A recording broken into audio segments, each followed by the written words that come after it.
안녕하세요. 아임천뉴스 임명도 기자입니다. 부산의 이슈와 정치를 이야기하는 부산인. 오늘도 제 옆에는 이성한 정의당 부산시장 대변인 나오셨습니다. 안녕하세요. 네, 안녕하십니까. 자, 저희가 이제 세 번째 방송인데 그래도 우리 이 대변인 모셔놓고 정의당 얘기 한번 하자 그래갖고 네. 저희가 오늘은 정의당에 관한 이야기를 좀 나눠보려고 합니다. 사실 정의당 요새 관심 없죠. 인기 없죠. 예. 근데 이 관심도 없고 인기도 별로 높지도 않은 정의당 이야기 해가지고 이 조회수가 나올지 좀 걱정이 되기는 하네요. 근데 조회수가 필요하죠. 사람들이 많이 보면 볼수록 좋은데 조회수에 따라가면 사실 우리가 가야 될 방향이 이렇게 왔다 갔다 할 것 같아요. 그런 그 조회수 많이 나오는 거는 또 다른 분들이 하고 저희는 조회수는 낮더라도 좀 우리가 좀 깊게 생각해 볼 만한 이슈나 이런 이야기들을 같이 나눠보는 게 어떤가 싶어갖고 정의당 이야기를 오늘은 해보도록 하겠습니다. 자, 정의당 대선, 지선, 뭐 대선까지는 그렇다 치더라도 지선에서 완전 참패했죠. 지선 제가 보니까는 그 일단 지방선거 광역단체장은 1.37% 받았죠, 저희가. 아니, 그러니까 이게 이제 그 부산시장 예. 김영진 후보가 1.37%. 예.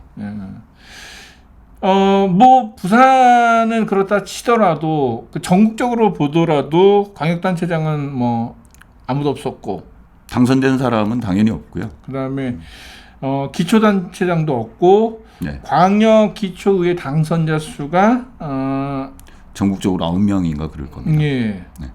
이게 지난 지선에서 32명인가요? 37명이었어. 37명. 예. 37명에서 이제 5분의 1 수준은 완전히 이제 떨어진 거죠.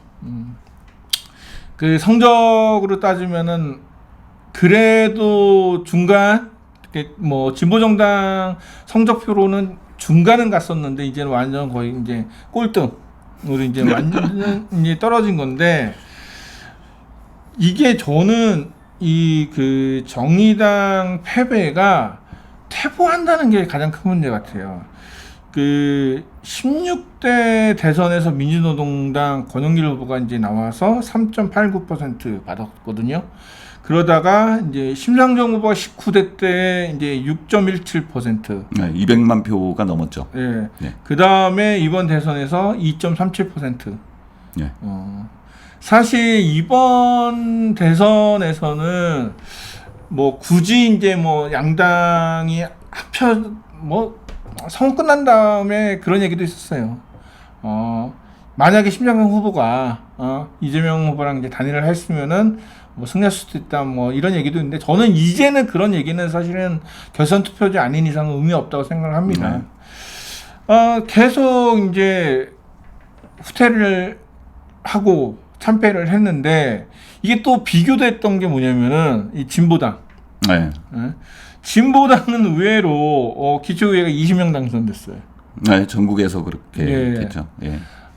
이 정의당 내에서도 좀 부러운 반, 질투 반이 있었을 것 같은데. 아니요. 오히려 저희는 뭐 경쟁 뭐 이런 거보다는 오히려 뭐 진보당이 그동안 열심히 한 결과를 제대로 받은 거다. 그래서 오히려 응원해주고 손뼉 쳐주는 게 필요하지 않나 이런 생각이 있고요. 저희가 지금 어쨌든 잘 아시겠지만 현재 지금 비대위 체계로 해서 8월 27일 날 당대회 전까지 어쨌든 비대위가 당의 혁신안을 만드는 지금 그 과정에 있는데요.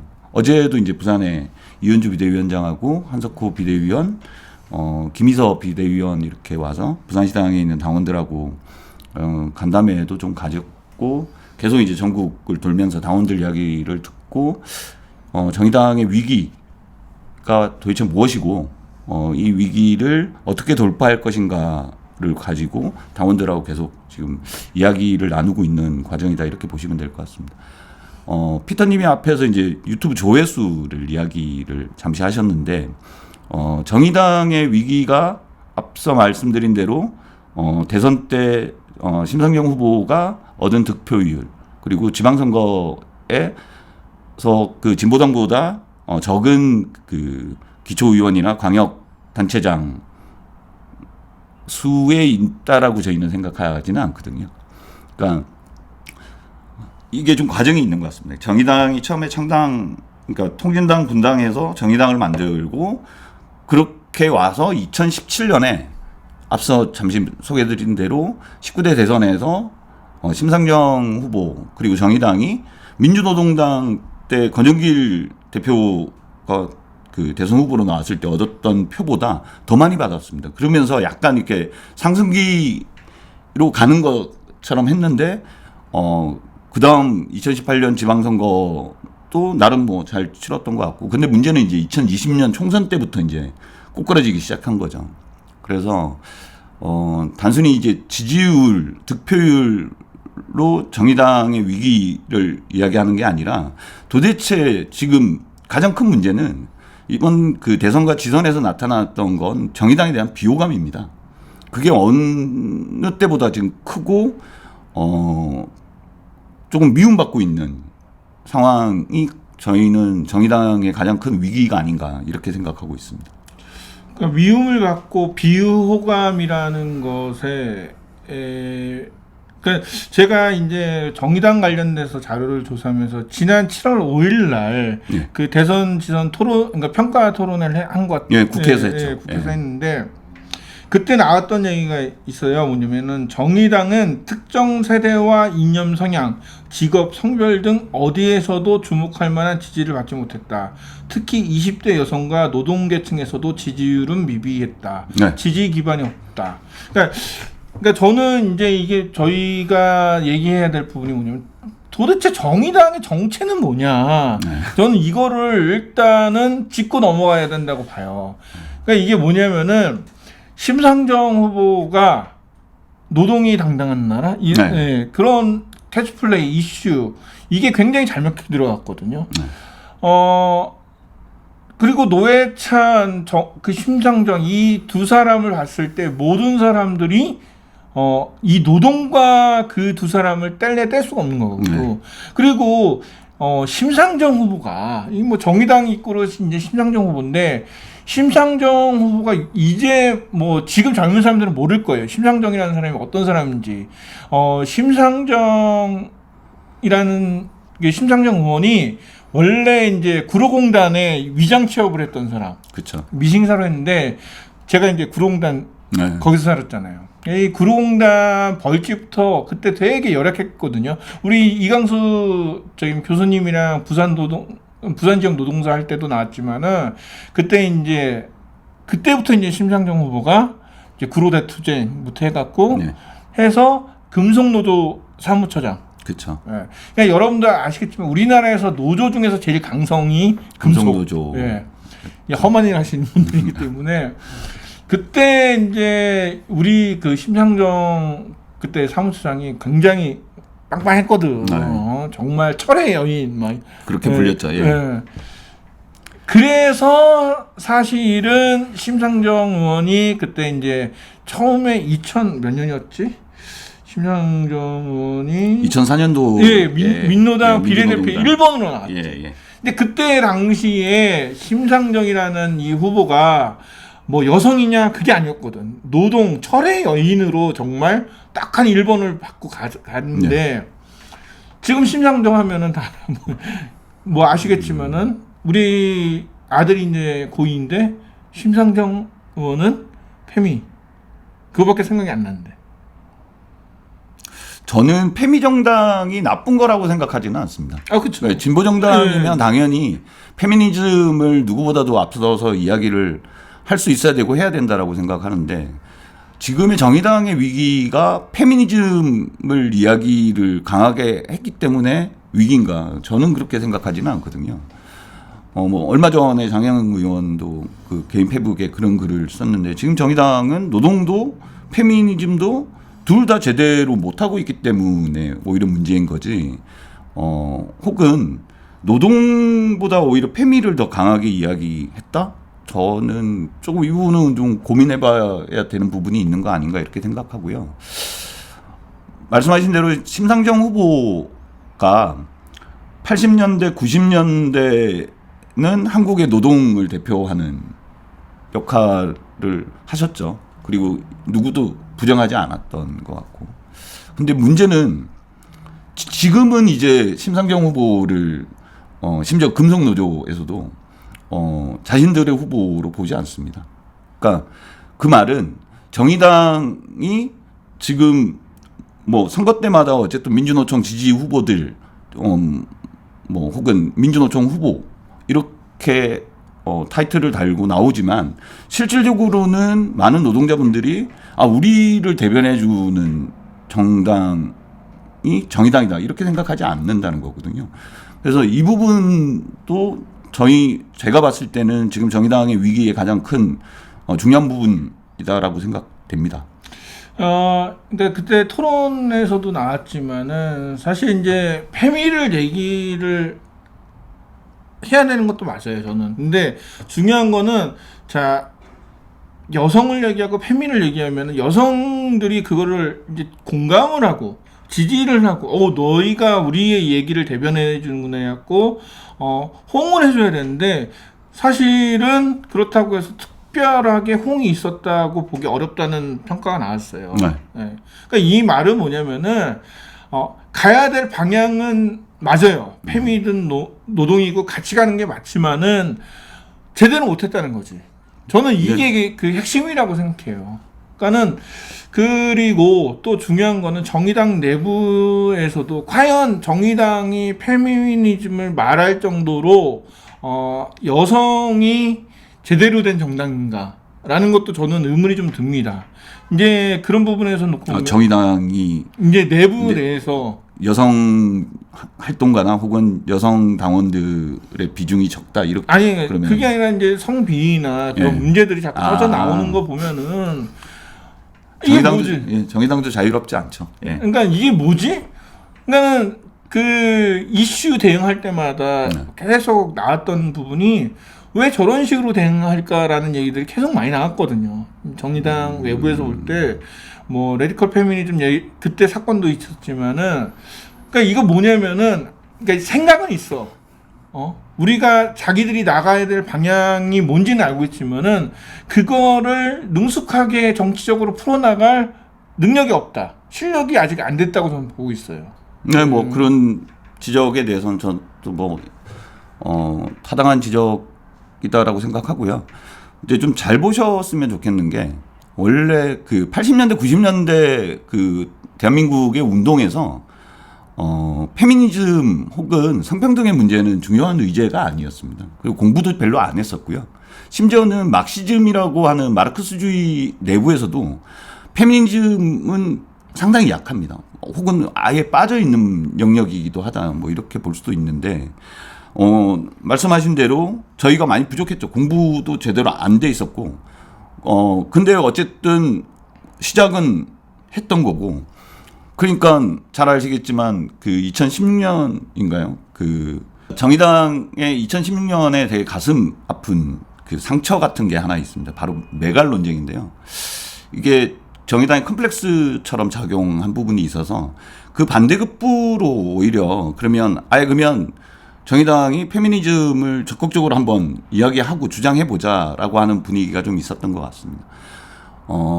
아까 이제 그 정의당도 자유롭지 않다라고 이야기하시면서 정의당 내에 성비위 사건들이 있었죠. 그러니까 아직까지 저희가 제대로 준비 안 돼 있는 부분을 보여주는 모습이기도 하고요. 근데 저는 좀 다르다라고 생각하는 게 민주당이나 다른 정당들하고는 저희도 이제 배워가는 과정이고 당내의 성평등 문화를 이제 자리 잡게 하는 과정에 아직 있다라고 생각하기 때문에 이제 처음보다는 그래도 피해자 중심주의로 많이 이제 안착화되어 가는 것 같고요.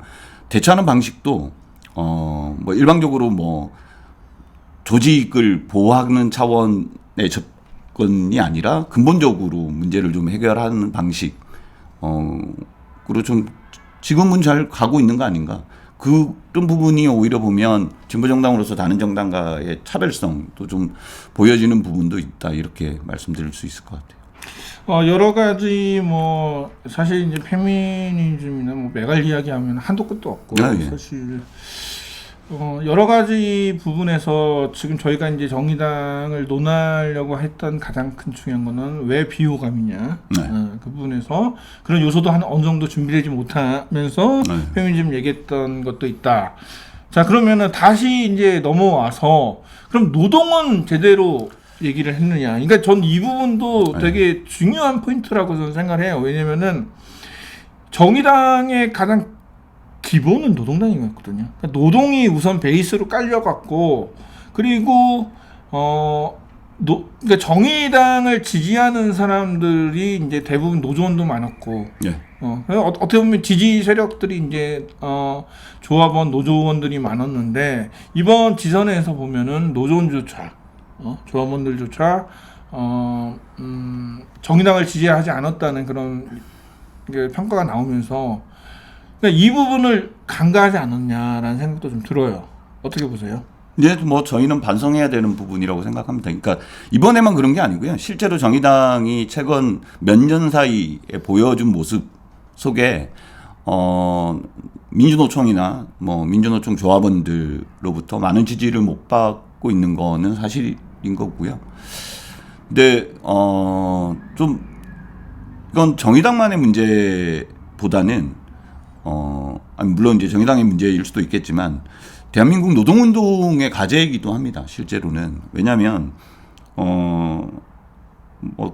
7월 5일날 토론회 때도 잠시 그런 이야기들이 언급이 됐는데 지금의 그 노동조합이 있는 사업장은 대부분 크고 괜찮은 회사들이거든요. 말씀드린 대로 금속 같은 경우는 대부분 대공장 중심으로 그렇죠. 이렇게 있습니다. 그러니까 조직되고 자신들이 필요하다고 생각하면 노동조합을 만들고 노동조합이 활성화됩니다.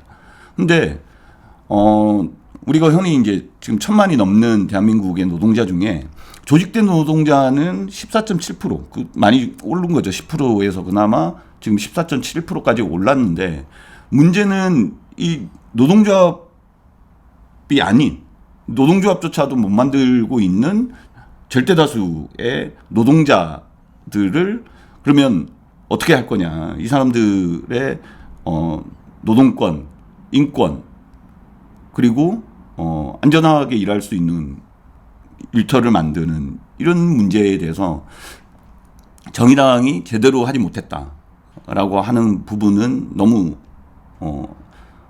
맞는 말씀인 것 같고 앞으로 정의당이 노동을 이야기할 때도 결국은 노동 밖의 노동에 집중해야 되는 거 아닌가. 왜냐하면 물론 조직된 14.7%의 그 조직된 노동자들의 이익도 대변해야겠지만 이분들은 이미 먹고 살만 하거든요. 웬만한 그렇죠.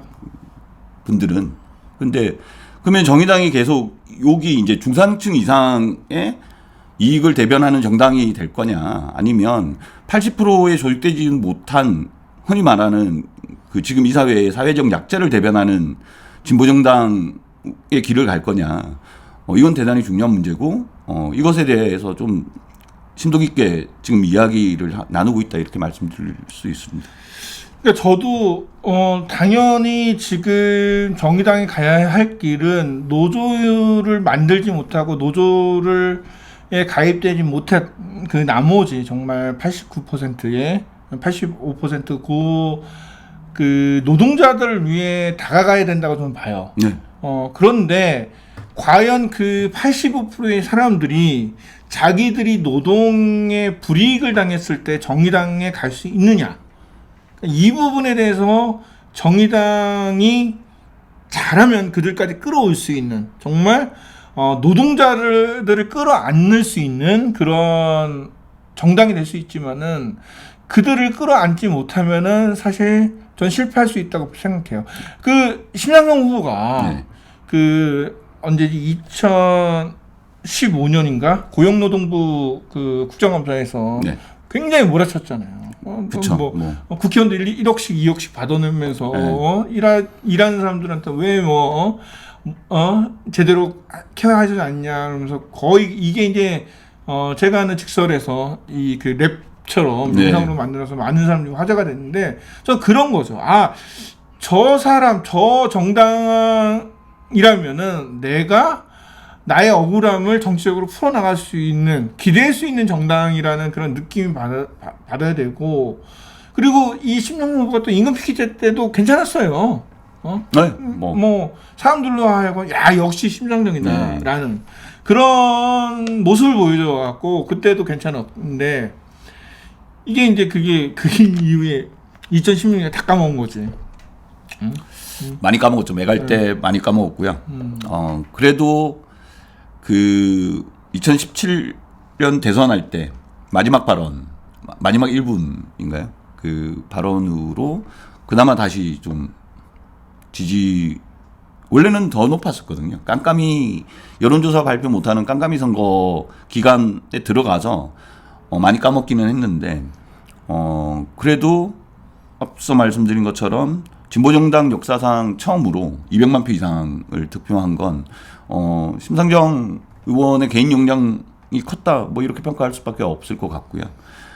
근데 이제 지금에는 조금 다를 수 있을 것 같습니다. 이게 뭐냐면 지금의 정의당이 이제 올해로 10년인데 정의당의 위기의 중심에 또 한편에서는 심상정 의원이 있는 것이다 이렇게 볼 수밖에 없습니다. 왜냐하면 정의당 하면 심상정이 당연히 떠오르고 근데 이번 대선에서는 뭐라고 했냐면 시민들이 야 너네 정의당에는 심상정 의원 말고는 대표 선수가 그렇게 없냐 또 심상정이냐라는 이야기를 들었거든요. 저는 이 의미가 시사하는 바가 되게 크다고 생각합니다. 그러니까 앞서 말씀드린 대로 지난 10년의 정의당은 심상정 의원으로 대표되는 그리고 심상정 의원이 중심이 되는 형태로 끌고 온 거죠. 그래서 2017년, 18년까지는 잘 나갔던 거죠. 실제로. 근데 이제 제가 봤을 때는 이 위기의 징조가 2020년을 지나면서 2020년 총선을 지나면서 좀 오기 시작했고 그 결과가 이제 이번 대선하고 지방선거에 나타났다. 그러면 지금 정의당이 위기를 어떻게 극복할 것인가라고 하는 부분에서 저는 심상정 의원을 이야기하지 않으면 안 된다라고 생각합니다. 뭐 먼저 꺼내주셨네. 저도 그 정의당이 크지 못하고 있는 그러니까 확장성이 없는 이유 중에 하나가 저도 심상정 의원을 꼽을 수밖에 없거든요. 노회찬과 심상정은 정의당의 뭐 처음이자 끝이다 이렇게 얘기할 정도로 굉장히 중요한 지분을 차지하고 있는데 이 지분이 처음엔 괜찮았죠. 하지만은 점점 시간이 가면 갈수록 그 심상정 후보가 잘할 때는 상관이 없지만 못할 때는 이게 팍팍 깎이거든.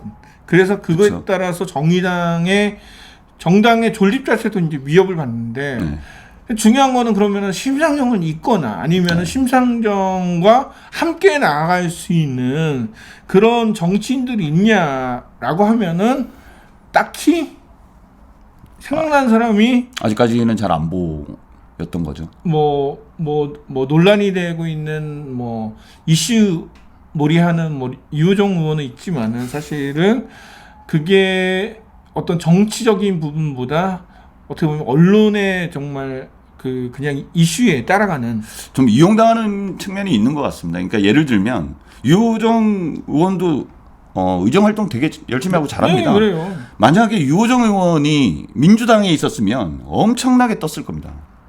근데 이게 정의당에 있으니까 제대로 못 뜨는 부분도 있는 것 같다 이렇게 볼 수도 있고 또 한 측면에서는 지금 이제 저희의 문제는 국회의원이 6명인데 그러면 의원 1명이 실제 심상정 의원이나 노회찬 전 의원처럼 일당백의 역할을 해줘야 되는데 과연 그러면 지금 있는 정의당의 심을 뺀 5명의 의원들이 일당백으로 지금 하고 있냐 여기에는 좀 물음표가 달리는 거죠. 그래서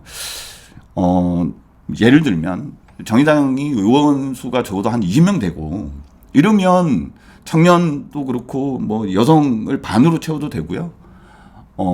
다양한 의제들을 이야기할 수 있는 의원들을 배치하는 게 맞습니다. 근데 6명이면 제가 봤을 때는 최대한 이 6명의 의원들이 기본적으로는 노동과 사회적 약자들을 위해서 최전선에서 누구보다도 더 그분들의 목소리를 대변하고 이런 역할들을 해야 되는데 그런 것보다는 자꾸 이렇게 언론 특히 이제 뭐 레가시 그 주류 언론이나 이런 데서는 자꾸 가십거리로 정의당을 자꾸 다루는 거죠. 그거에 저는 이제 뭐 유호정 의원이나 장혜영 의원들이 좀 이용되고 있는 측면이 아닌가. 그래서 저는 이건 진보정당을 되게 이렇게 주류 보수 언론에서 가십거리로 다루고 있는 측면이 되게 크다.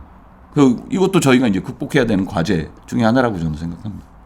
근데 또 그 시기에 맞춰갖고 이 그 보수 언론에 맞춰가 또 장혜원 의원이랑 유호정 의원이 또 그 이슈를 만들어주고 또 발언을 해요. 그거 부분. 그러니까 이게 뭐냐면은 그러니까 민주당 같은 경우는 사실 뭐 뭐 우상호 의원이라든지 그 다음에 최강욱 뭐 여러 가지 이제 지금 586 세대 그런 세대도 있지만은 김용민이라든지 박주민이라든지 또 밑에 있는 세대들도 있고 이게 굉장히 다양성이 있기 때문에 사실은 어느 한 세대에서 뭔가 문제가 생기면 이쪽에서 또 끌어올 수도 있고 여러 가지 이제 그 지렛대 역할을 많이 해요. 네, 맞습니다. 근데 정의당 같은 경우는 사실 지렛대 역할을 할 만한 사람이 없죠. 그리고 저는 이게 정의당 국회 들어가서 다닐 때 보면 정의당은 특히 전 유호정 의원이 기억이 나요. 처음에 등원할 때인가 그때 봤거든요. 네. 이 처음에 국회 그 본관에 이게 정문에 이제 들어오는데 어디로 가야 될지 모르더라고. 아니 그러니까 비례대표도 국회의원인데 사실은 어떤 그런 뭐 그게 이제 뭐 들어오고 안 들어오고 잘 들어오고 못 들어오고 그게 아니라 이런 모습들이 뭐냐면은 국회에서는 이 항상 기자가 상주돼 있잖아요. 네. 그러니까 이 기자들 눈에는 아유 저 어리버리, 초짜 이런 식으로 자꾸 보도하게 만드는 거리를 만들어준다는 거죠. 그러니까 실제 지금 그 정의당 내에서 당원들 중에는 일부는 지금 지역구 의원은 심 의원은 하나 있고 나머지 5분이 이제 비례의원인데 이 5명의 비례의원을 사퇴를 권고하자라고 하는 당원 총투표 안을 제출하고 있기도 합니다. 그러니까 정의당의 위기 중에 또 한 축을 지금 담당하고 있는 부분이 바로 이제 이 비례대표거든요. 이게 뭐냐면 그러니까 당내의 리더십이 당원들로부터 부정되고 있고 우리 손으로 뽑았던 비례대표 국회의원들에 대한 불신 이게 되게 큽니다. 그러니까 이 부분을 앞으로 정의당이 어떻게 풀어갈 것인가 이 부분도 상당히 중요한 부분이고요. 그래서 제가 앞서 말씀드린 대로 정의당의 위기의 한 부분은 분명히 과도한 원내 중심주의 혹은 원내 진출하려고 하는 진보정당임에도 불구하고 이 부분에 대한 문제가 있는 거 아닌가. 그러니까 정의당을 자신들 젊은 친구들 같은 경우에 국회의원은 하고 싶고 이러면 저희 당이 제일 쉽게 문도 열려 있고 그 친구들이 보기에는 제일 빠른 거다. 빠르겠다 이런 생각도 들거든요.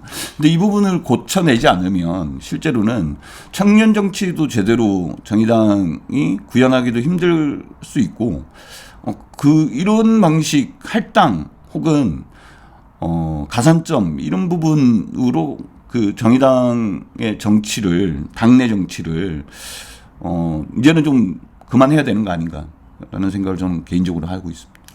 저도 이제 이 5명 중에서 장혜영 같은 경우는 이제 다큐멘터리도 하고 장애인 별도 많이 했지만은 뭐 유호정 의원도 뭐 그런 쪽에 있었지만은 사실 객관적으로 봤을 때 저는 이제 정치는 누구나 다 할 수 있다고 생각해요. 네. 하지만은 비례대표 당선권에 들어간다는 거는 좀 그건 다른 문제라고 생각해요. 왜냐면은 내가 정의당 정치에 입문을 해서 정치를 하겠다 마음을 먹고 정의당에 입당을 해서 뭐 시의원부터 이렇게 하나씩 올라가서 구의원부터 해야죠. 시의원은 그러니까 구의원, 시의원 뭐 이렇게 올라가서 어느 정도 했어. 그 다음에 비례대표로 가는 건 좀 오케이. 그것까지는 상관없어. 뭐 강금희 의원 같은 경우 광주시에서 이미 시의원도 했죠. 그런데 이 5명 중에서 보면은 벌써 2명이 뭐 그런 쪽이었다. 우리가 얘기하는 포인트가 그런 쪽에 있었기 때문에 하는데, 그러면은 지금 이번에 만약 그 비례의원들 5명 총사퇴를 하고 나면은 그 다음에 그들이 있는 사람들은 준비가 되어 있는 건가요? 아니 전 먼저 그 말씀 드리면 쉽지는 않습니다. 그러니까 당원 총투표를 안으로 제출하는 것 자체가 당원당원 5% 이상의 그 서명을 받아서 제출을 해야 되는데 그거 자체가 쉬운 일은 아니기 때문에 안으로 제출되기는 쉽지 않지만, 문제는 왜 이렇게 당원들이 지금 우리 손으로 뽑았던 그 비례국회의원들을 이렇게 불신하고 심지어는 사퇴하라라고까지 이야기를 하는 그 배경, 그 바닥 혹은 그 마음을 좀 제대로 읽을 필요는 있는 거 아닌가. 지금 그 총사퇴를 주도하는 쪽은 그 지역위원장들인가요? 아니면... 지역위원장님들도 계시고 일반 당원들도 있고 뭐 전국적으로 보면 골고루 있는 것 같습니다. 근데 그러니까 이게 이제 2020년 총선을 하면서 이제 정해졌던 총선 방침으로 뭐 청년 할당이나 가산점이나 이런 것들이 이제 도입되고 그 국민 그 투표인단 뭐 이런 제도도 이제 도입을 했던 거거든요. 저희가 처음으로. 근데 이것에 대한 좀 혁신이 필요한 거 아닌가. 뭐 이런 이야기들이 지금 비대위 안에서는 좀 이야기가 되고 있는 것 같고요. 이건 그거까지 다 포함하는 이른바 10년 동안 정의당 10년을 주도해왔던, 저는 이제 이걸 이제 심상정 체제라고 부르는데 10년의 심상정 중심의 정의당이 이제 앞으로는 새롭게 달라지려고 하면 많은 부분들이, 그러니까 조금 전에 말씀드렸던 뭐 할당, 청년 할당, 뭐 가산점, 그리고 과도한 뭐 의회 중심주의, 이런 부분들과 좀 다르게, 그야말로 진짜 그 아직도 우리 사회에서 힘없고 고통받고 있는 이런 분들의 곁에 다가가서 손잡아 줄 수 있는 정당이 돼야 다시 좀 살아날 수 있는 거 아니냐. 많은 시민분들에게 다시 사랑받는 진보정당으로 태어날 수 있는 거 아닌가, 이런 생각을 하고 있습니다. 저는 개인적으로. 아까 5% 얘기했는데 저는 뭐 어찌됐든 그 대부분, 그러니까 총투표, 총사퇴 이런 얘기가 나올 정도면은 5% 모으기는 그렇게 어렵지 않을 거라고 생각을 했는데 5%가 어렵나요? 어렵죠. 왜냐하면 이 당원들이 한 곳에 다 모여 있는 게 아니거든요. 전국적으로 분포해 있고. 그러니까 조직이 있잖아요, 다 전국적으로 다 지역 조직. 있지만 쉽지는 않다라고 대부분 보고 있고요. 근데 이제 상징적인 의미가 있는 거라고 저는 생각을 하고 있고, 근데 이게 저는 핵심은 아니라고 보거든요. 그러니까 오히려 저는 비례대표 국회의원 5분의 문제보다는 이분들을 뽑았던 그 총선 방침을 결정했던 단위가 전국위원회인데, 지금 제가 봤을 때는 오히려 비판의 화살은 전국위원회에 돌아가야 되는 거지. 이게 비례대표 국회의원들에게 가는 건 적절하지 않다. 그리고 핵심도 아니다라고 저는 개인적으로는 그렇게 생각하고 있고, 결정해놓고 책임 안 지니까 이 문제가 되는 거거든요. 저는 저는 이것도 문제라고 생각해요. 이게 뭐냐면은, 자, 사실은 어떻게 보면은 정의당 비례의원들 5명 사퇴 안 하냐? 그건 사실은 외부적으로는 정의당 내부에서는 굉장히 중요한 이슈지만은 외부에서는 그게 뭐 어쩌라고. 근데 저는 만약에 말씀하신 대로 정의당의 지금 5명의 비례대표 의원을 정의당의 당원들의 손으로 사퇴시키고 새로 그다음 순번이 쭉 있거든요. 20번까지. 근데 그 나머지 이제 순번부터 해서 국회의원이 된다고 한들 제가 봤을 때는 지금 정의당에 등 돌린 일반 시민들의 마음을 다시 얻어올 수 있다? 저는 그렇게 생각하지 않습니다. 그리고 또 쇼 안에 이렇게 볼 가능성도 높고요. 오히려 그것으로 인해서 당내는 더 혼란스러울 것이고 위기를 돌파해 나가는 동력을 저는 상실할 수 있다. 이렇게 보기 때문에 저는 개인적으로는 그건 적절하지 않은 방안이고 방침이다 이렇게 생각하고 있습니다. 그러니까는 비례대표 이제 5번까지라고 이제 치고 네. 5번 이후에 6, 7, 8, 9, 10이 있죠. 그분들이 이어서 2년 동안 잘하면은 좋겠지만은 그러니까 앞서서 얘기한 것처럼 우리가 뭐냐면 이 그 유호정, 장혜영 이 그 뭐 비례대표 의원들이 그들이 정말 초선 의원 치고 완전히 정치 초보라서 떨어져서 이렇게 사실은 동네 북이 된 게 아니라 우리 얘기를 했잖아요. 그러면은 결론은 뭐냐면은 그 6, 7, 8, 9, 10 이분들이 와도 저는 비슷한 게 반복될 수 있다는 거 좀 봐요. 그렇죠.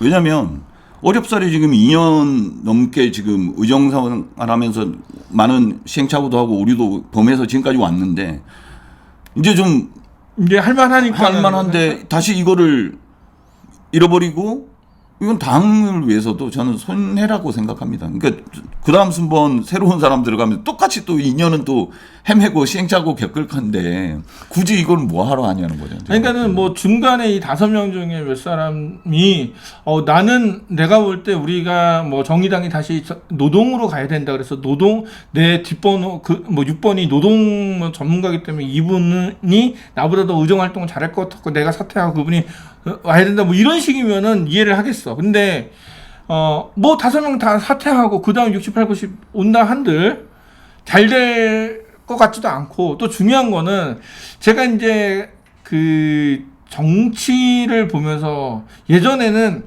안에서 정치인들의 관점에서 이제 정치를 봤다면 이제는 점점점 시민들 밖에서 보는 정치인들에 대해서 이제 정당에 대해서 되게 많이 고민을 하고 이제 생각을 많이 하는데 일단 기본적으로 국민들은 정당에 말이 나오면 싫어.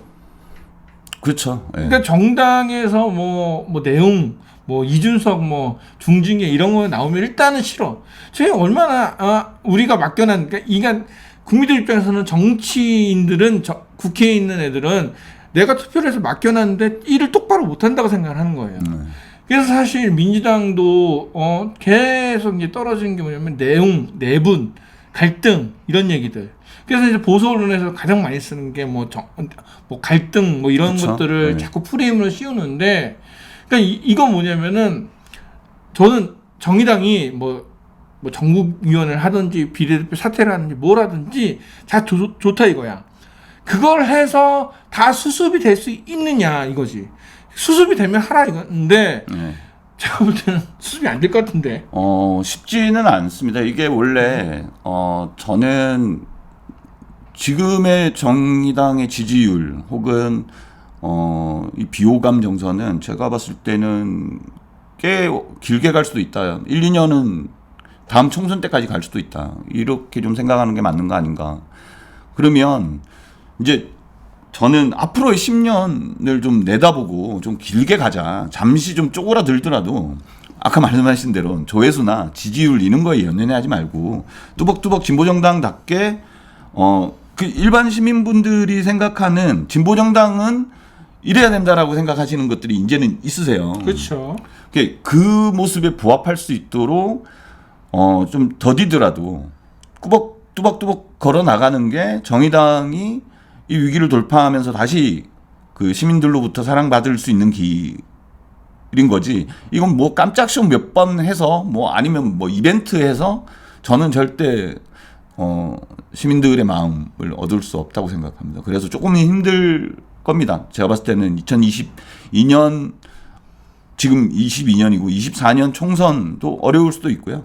그 다음 그러니까 적어도 이제 다음 지방선거 4년 후에 그 우리가 좀 제대로 반성하고 앞서 걸어왔던 10년의 과정을 그 오류를 실수를 반복하지 않으면서 좀 달라진 모습을 보였을 때 그래서 저는 뭐 그런 이야기도 합니다. 그러니까 지금 당의 중심 대표적인 그 의원님들 뭐 특히 이제 심상정 의원 같은 경우에 지금 5선이시거든요. 그 다음 총선에 출마하지 마시고 구청장이나 구청장도 너무 좀 크다. 아니면 고양시 시의원으로 나가시든지.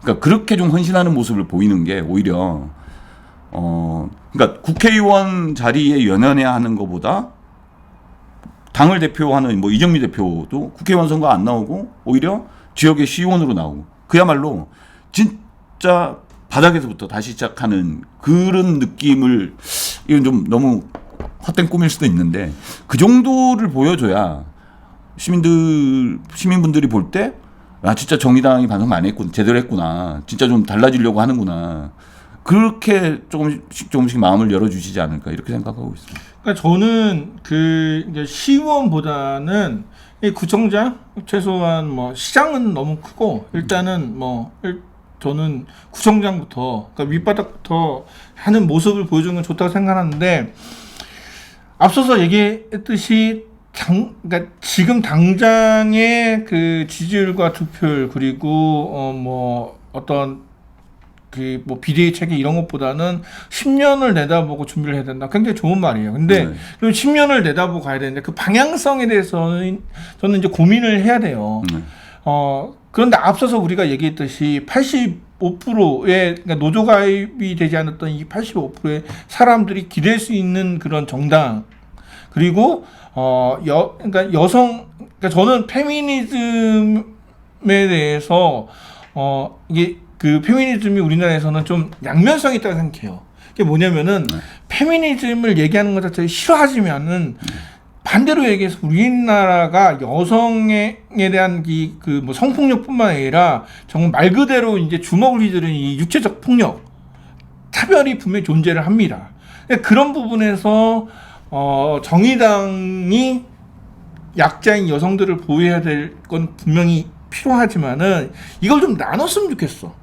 이게 무슨 말이냐면은 정의당 내에서도 자 나는 여성 전문가로서 이 여성에 관한 이런 문제들을 얘기하는 사람이 있고 또 이쪽에서는 노동을 얘기하고 이런 부분이 좀 필요한데 사람들이 인식할 때 뭐냐면은 다 정의당 사람들은 다 페미니즘만 얘기하는 것처럼 이게 인식되고 있다는 게 저는 가장 큰 오류이자 빨리 개선해야 된다고 생각해요. 왜냐면은 예, 맞습니다. 예. 강민 의원 같은 경우는 이 노동 현장이라든지 이런 부분 굉장히 열심히 뛰어다니고 그러거든요. 근데 안 나와 언론에 안 비춰주고. 그러니까 이게 뭐 정말 기울어진 운동장 이런 부분도 있지만은 저는 이런 거에 좀 잘 대처할 수 있는 이런 방안들. 그러니까는 정의당에서도 좀 그러니까 조회수가 안 나온다고 해도 저도 나름 노력을 하거든요. 그게 뭐냐면은 이야기가 재미없는 것과 충실하게 거기에 활동하는 것과는 좀 다르다고 생각해요. 이게 무슨 얘기냐면은 자, 난 조회수에 연연하지 않아. 그러니까는 뭐 한 6개월에 한 번씩 나는 영상을 올릴게. 저는 이거는 아니라고 생각해요. 사람이 보든 안 보든 매주 한 편씩 올리겠다 그러면 저는 올려요. 그리고 뭐 사람이 보든 안 보든 기사를 매일 한 건씩 쓴다 그러면은 전 써요. 그러니까 이거는 뭐냐면은